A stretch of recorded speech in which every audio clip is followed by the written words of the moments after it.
Hi friends, ఇవాళ back to back 2 సినిమాలు చూశాను. ఒకటి మట్కా, 2 కంగువ. సరే, కంగువ గురించి తర్వాత మాట్లాడుకుందాం.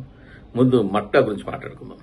ఎందుకంటే దాదాపు లాస్ట్ 1.5 year నుంచి వరుణ్ తేజ్ చాలా ప్రాణం పెట్టి చాలా నమ్మి చేసిన సినిమా ఇది.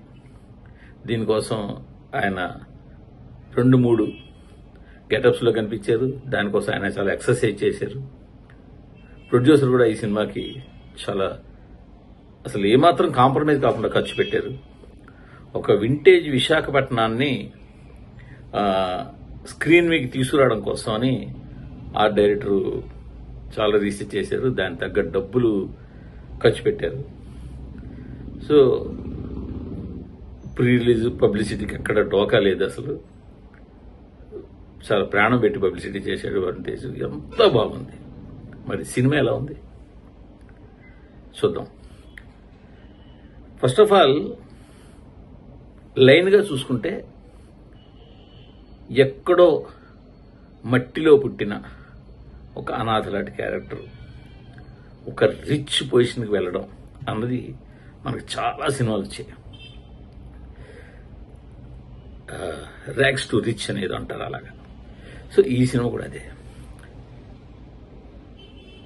ఒక బర్మా నుంచి కాందిశీకుడుగా విశాఖపట్నం వచ్చిన కుర్రాడు ఒక మట్కా కింగ్గా ఎలా ఎదిగాడు, చివరికి ఏమైంది అన్నది.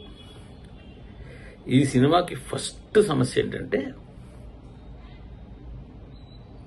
మనం ఇలాంటి సినిమాలన్నింటిలోనూ ఒక విషయాన్ని గమనిస్తుంటాం. ఏంటంటే, ఒక కుర్రాడు వస్తాడు, చాలా దారుణమైన పరిస్థితిలో ఉంటాడు, తినడానికి తిండి ఉండదు, వాడి మీద ఎవరెవరో దాష్టికం చేస్తుంటారు, పోలీసులు కొడతారు, జైల్లో పెడతారు, రాడు తేల్తాడు, బయటకు వస్తాడు, అరేబియా ఒంటిలాగా ఒక కాలు పెడతానని చెప్పి అక్కడ ఒక చిన్న ఛాన్స్ తీసుకుంటాడు. అక్కడి నుంచి చటక్మని 2వ కాలు 4 కాళ్ళు పెట్టి టెంటే లేపేసి టెంట్ నాదే అనే టైప్ వస్తాడు. ఆ జీవితం అక్కడి నుంచి చక్క వెళ్ళిపోతుంటుంది. దానికి వెన్నుపోట్లు యాడ్ అవుతాయి. వెన్నుపోట్లు యాడ్ అయిన తర్వాత ఏం జరుగుతుంది? సో ఈ లైన్ ప్రొఫార్మా ఏదైతే ఉందో, ఈ ఫార్ములా ఏదైతే ఉందో, చాలా సినిమాలో అదే ఉంటుంది. సో ఇలా చెప్తే డైరెక్టర్లు ఏమనొచ్చు అంటే, అంతగా ఇంకేం ఉంటుంది అనొచ్చు. నిజమే, అంతగా ఏం ఉండదు. బట్ ఆ ఉన్నదాన్ని నువ్వు కొత్తగా చూపించాలి. కేవలం విశాఖ నేపథ్యం, 80s లో విశాఖ నేపథ్యం అన్నది తీసి తప్పితే కొత్తదనం ఏముంటుంది? ఏం చూపించావు? వరుణ్ తేజ్ బాడీ ట్రాన్స్ఫర్మేషన్ రకరకాల స్టేజ్ల్లో తప్పిస్తే ఏంటి? పైగా అసలు కథ ముందు అసలు డైరెక్టరు ఫిక్స్ అయిపోయినట్టు కనిపిస్తోంది. ఏంటని, నేను దీన్ని కొంచెం ఆర్టిస్టిక్ మోడ్లో తీసుకెళ్తాను, కొంచెం అవార్డు సినిమాలో తీర్చిదిద్దుతాను, దీన్ని అలా జాగ్రత్తగా శిల్పం చెక్కినట్టు చెక్కుంటూ వెళ్తానని. అలా అవ్వడం వల్ల ఏమైందంటే సినిమా అలా మదిగెళ్తున్న ఫీలింగ్ వస్తుంది. స్టార్టింగ్ దగ్గర నుంచి ఆ ఫీలింగ్ స్టార్ట్ అయిపోతుంది. ఏంటో ఇది ఇప్పుడు మనకు తెలుసు, టపక్కన జంప్ అవుతుంది, జంప్ ఉంటుంది, అలా వెళ్తుంది, వెళ్ళింది. అది ఎప్పుడు ఇంటర్వెల్ వస్తుందా అనిపిస్తుంటుంది మనకి. ఎందుకంటే ఈ టైప్ ఆఫ్ టేకింగ్ వల్ల. సరే, ఇంటర్వెల్ వచ్చింది. ఇంటర్వెల్ తర్వాత ఇంటర్వెల్ దాకా ఓకే, వాడి లైఫ్లో డిఫరెంట్ స్టేజెస్ ఉన్నాయి, వాడికి ఒక బ్రాడ్ ఐడియా వచ్చింది, దాన్ని చూడాలి, ట్రాన్స్ఫర్ అయ్యాడు, ఏంటి ఇవన్నీ. సో ఆనాటి విశాఖ పరిస్థితులన్నీ చూపించావు. ఆనపత్తి నుంచి దొంగ నోట్లు తెచ్చారా, లేకపోతే విశాఖ పోర్టులో వాటర్ ట్యాంకులలో స్కాములు జరిగాయా, లేకపోతే చావుల మరుగు దగ్గర ప్రాసిక్యూషనా, ఇవన్నీ చూపించావు. ఓకే, బట్ బేసిక్గా ఇదంతా కూడా చూసే ప్రేక్షకుడికి ఎక్కడో కనెక్ట్ అవ్వాలి. పాత విశాఖ అనేది విశాఖని 80s లో 90s లో చూసిన వాళ్ళ వరకు కనెక్ట్ అయితే సరిపోతుంది, అవ్వదు. జనాలు కనెక్ట్ అవ్వాలి. ఆ సోల్ మిస్ అయింది ఎక్కడో. సరే, ఫస్ట్ హాఫ్ ఎంతకి ఇంటర్వెల్ రాదేంట్రా అనుకుంటే మొత్తానికి వచ్చింది, ఏదో ఫోన్లే కొంతవరకు ఎస్టాబ్లిష్ చేసాడు అనుకుంటే, సెకండ్ హాఫ్ స్టార్ట్ అయిన తర్వాత ఎక్కడెక్కడో తిరిగి ఇక సినిమా ఎప్పుడైపోతుందా అనిపించేస్తుంది. ఎలాగంటే ఇంకా సినిమా అయిపోతుంటే మళ్ళీ పాట, ఇదేంటి ఇప్పుడు పాట అనుకుంటే కాసేపు మళ్ళీ ఐటెం సాంగ్. ఇవన్నీ అంటే స్క్రిప్ట్ని దర్శకుడు దర్శించిన విధానం ప్రేక్షకులు మెప్పించే విధంగా లేదు. అది తప్ప ఒప్ప అని నేను చెప్పట్లేదు ఇక్కడ.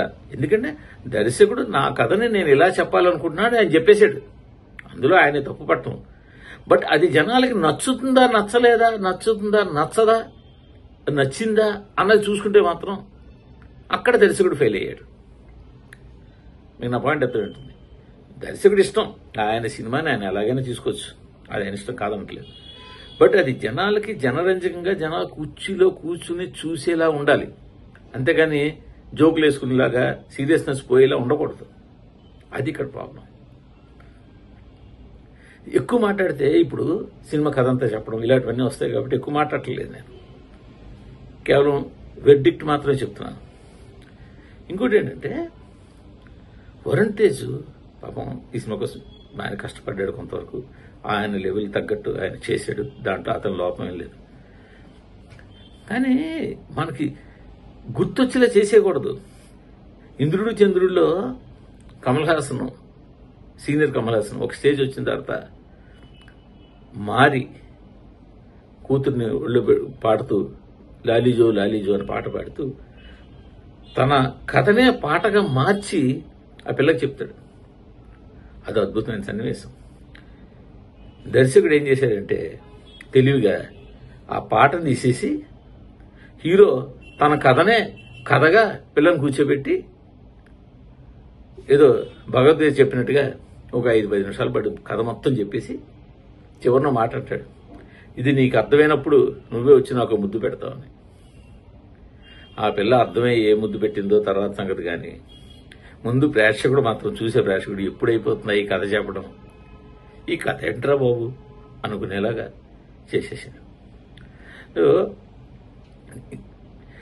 కథ ఇప్పుడు దర్శకుడు హీరోకి ఏం చెప్పుండొచ్చు, sir vintage Visakha sir, Matka king అనేవాడు ఆటోబయోగ్రఫీ లాంటి కథ ఇది, వాడి బయోపిక్ ఇది, ఇలా ఉంటుంది, ఇలా ఇలా చెప్తే హీరో ఖచ్చితంగా బా నిజమే కదా, ఒక మంచి నటనకి స్కోప్ ఉన్న పాత్ర, మంచి వైవిధ్యమైన సినిమా పడిందని పాపం కష్టపడ్డాడు, తప్పలేదు. కానీ తీరా చేసే సినిమా చూడాలి. ఫస్ట్ ఆఫ్ ఆల్ నేనేమంటానంటే హీరోలు కానీ నిర్మాతలు కానీ సినిమా చూసిన తర్వాత అప్పుడు రిలీజ్ చేయాలి. అంటే రిలీజ్ అప్పుడే అంటే సినిమా విడుదల ముందు రోజు చూసి రిలీజ్ చేయడం కాదండి.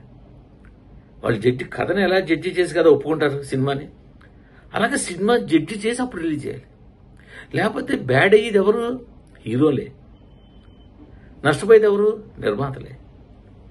దాదాపు 40 కోట్ల రూపాయలు బడ్జెట్ పెట్టి ఎన్ని సెట్లు. ఈ సెట్లు చూస్తే నాకు ఒక విషయం చెప్పాలనిపిస్తుంటుంది. ఉరిమి అనే ఒక మలయాళం సినిమా ఉంది, పృథ్వీరాజ్, సంతోష్ శివన్ ఫోటోగ్రాఫర్, ఆయనే దర్శకుడు. అది ఒక పీరియాడిక్ సినిమా, వాస్కోడి గామా టైంలో సినిమా. చాలా మంది చూసే ఉంటారు మీలో చాలా మంది. ఆ వాస్కోడి గామా టైంలో సినిమా, అదే సినిమా ఇప్పుడు కనుక తీసుంటే 150 కోట్లు ఖర్చు పెడతారు మన దర్శకులు ఖచ్చితంగా. ఈ సెట్లు, ఆ సెట్లు, ఆభరణాలు, ఈ ఆభరణాలు, డిజైనింగ్లు, ఇవి ఏవిని. ఆయన అవి ఏం చేయలే.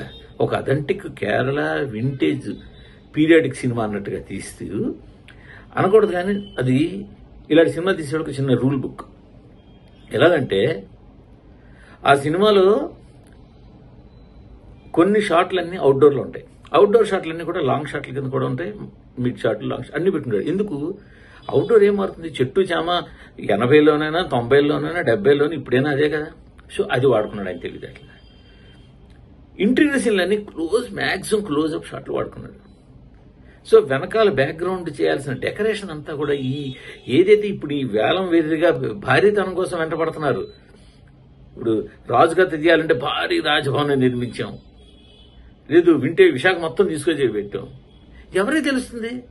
విశాఖపట్నంలో పుట్టి పెరిగిన వాళ్ళకి మాత్రం తెలుస్తుంది. మీరు ఫోటో సెంటర్లు చూపించానా, కురుప మార్కెట్ చూపించానా, పూర్ణ థియేటర్ చూపించానా? పూర్ణ థియేటర్ చూపించడం కోసం పూర్ణ థియేటర్ సెట్ వేశారు. ఒక్క షాట్కి కౌంటర్లో పెట్టి టికెట్ తీసుకున్నాడు, టికెట్ దొరకలేదు, బయటకు వచ్చేసాడు సత్యం రాజేష్. దానికోసం పూర్ణ థియేటర్ సెట్ మొత్తం వేయాలా? ఎంత డబ్బులు? సరే కురుప మార్కెట్ అంటే పోనీ ఒక 5-6 సీన్లు ఉన్నాయి. సో ఇప్పుడు ఇవాళ కురుప మార్కెట్లో తీయచ్చు ఆ సీన్ నిజానికి. ఇప్పటికే కురుప మార్కెట్ అలాగే ఉంది అక్కడ. సో దర్శకులు ఆలోచించాలి, నిర్మాతల మీద అనవసరపు బడ్డెని ఎందుకు పెడుతున్నాం మనం, దీనికి ఎలా వీలైనంత ఎకానమీగా తీయగలం అనేది సంతోషం. ఉరిమి సినిమాలు లాంటివి చూసి నేర్చుకోవాలి. ఇప్పుడు అక్కడ ఎన్ని ఫోటో సెంటర్లు పెట్టి బిల్డింగ్ సెట్ వేసావు.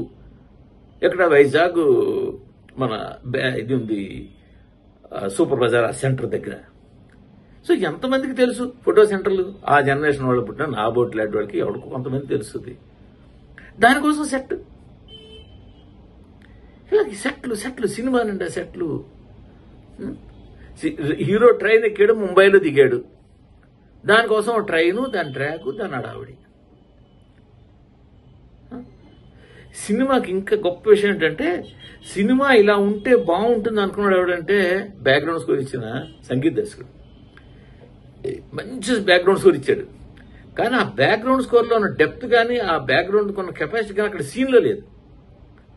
సాధారణంగా సీన్కి సరిపోయిన బ్యాక్గ్రౌండ్ స్కోర్ ఇవ్వలేదని మనం తిడుతుంటాం, ఏంటి ఆ మ్యూజిక్ డైరెక్టర్ సరైన ఆర్ఆర్ ఇవ్వలేదు అని చెప్పి. ఇక్కడ రివర్స్, ఆర్ఆర్ బాగా ఇచ్చాడు, ఆర్ఆర్ తగ్గ సీన్ లెవెల్ లేదు పోయింది. అది ఇక్కడ ప్రాబ్లం అయింది. ఇప్పుడు నేను ఇది కేవలం సినిమా విమర్శించడం, సినిమా ఇలా తీయాలి అనుభూతి ఇవి కాదు క్వశ్చన్. కామన్ ఆడియన్స్కి సినిమా నచ్చిందా లేదా అన్నది కరెక్ట్గా తెలియాలి. అది ఇప్పుడు సరే క్లబ్ సాంగ్ కోసం అని చెప్పేసి క్లబ్ సాంగ్ సెట్ వేసావు, ఓకే, వింటేజ్ సెట్ వేసావు, మిగతా అన్నీ వీలైనంత వరకు ఎకానమీగా చేసి ఉంటే బాగుంటుంది. ఇది ఖర్చు గురించి. బట్ నేను ఎందుకు దీని వెనకాల ఇంకోటి ఏం చెప్తుంది, దీని మీద పెట్టిన దృష్టి ఏది, వింటేజ్ విశాఖను చూపించాలనే దృష్టి. కథ నేను ఎలా చెప్తున్నాను, కొత్తగా ఉందా లేదా, ఒక్క సీనేనా. మొన్నే చూసాం లక్కీ భాస్కర్లో మీనాక్షి చౌదరి అంటుంది, ఈ పాప కూడా వద్దు, నాకు వద్దు, నీకు డబ్బులు మేము పడటం, నీకు డబ్బులు వ్యామోహం వెళ్ళిపోయింది. ఇందులోనే అమ్మాయికి పాప అదే క్యారెక్టర్ దొరికింది. అసలు స్టార్టింగ్ నుంచి మనం ఈ టైప్ ఆఫ్ లైన్ ఏది, ర్యాగ్స్ టు రిచ్ లైన్ ఏదైతే ఉందో ఆ లైన్లో వచ్చిన సినిమాల్లో అదే కనిపిస్తుంది. ఇక్కడ కూడా కొత్తదనం కనిపించట్లా. సో పైగా ఎంత చక్కచక్క చూస్తున్న జనాలు ఇవాళ ఎంత షార్ప్గా అయిపోయారు, ఎంత అసహనానికి లోనవుతున్నారు. సినిమా ఎంత బాగుంటే తప్ప యాక్సెప్ట్ చేయట్లేదు. ఇవన్నీ చూసుకుని సినిమాని ఎడిట్ చేసుకోవాలి, సినిమాని చూపించే వేగం డిసైడ్ చేసుకోవాలి. ఇవన్నీ చేసుకుంటే పాప నిర్మాత డబ్బులకి సార్థం అవుతుంది, ఏడాదిన్నర పాటు శ్రమపడ్డ హీరో శ్రమకి సార్థం అవుతుంది. ఇప్పుడు ఈ రెండు కూడా వృధా పోయాయి. అది ఈ వారం ఈ సినిమా రివ్యూ.